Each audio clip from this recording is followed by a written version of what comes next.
భార్యాభర్తలు కలిసి ఉండాలంటే అవసరాలు ఉండాలమ్మా. ఖచ్చితంగా ఒకరి మీద ఒకడు ఆధారపడే పరిస్థితి ఉండాలి. స్వతంత్ర జీవనాలు అంటే కల్పన నిలవడం కష్టం.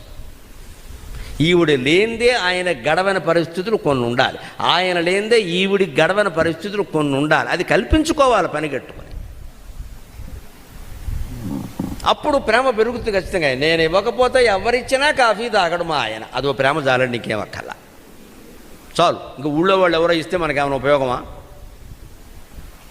ఆవిడ ఇవ్వకపోతే అంతేకాదు, నువ్వు ఇస్తేనే తాగుతా, నాకు ఎక్కడికి వెళ్ళినా నాకు నచ్చదు అని ఒక మాట అన్నావు అనుకోడు, 14 లోకాలకే ఆవిడని ప్రధానమంత్రిని చేసినట్టే లెక్క. మన్నాడు చూసుకుంటే 2 కేజీలు బరువు పెరుగుతారు ఖచ్చితంగా. ఇప్పుడు ఈ మాట అనడానికి నోరే మాటే కదండి. ఏమైంది, నేను మూట రాసి ఇచ్చాను ఇక్కడ ఒక మాట.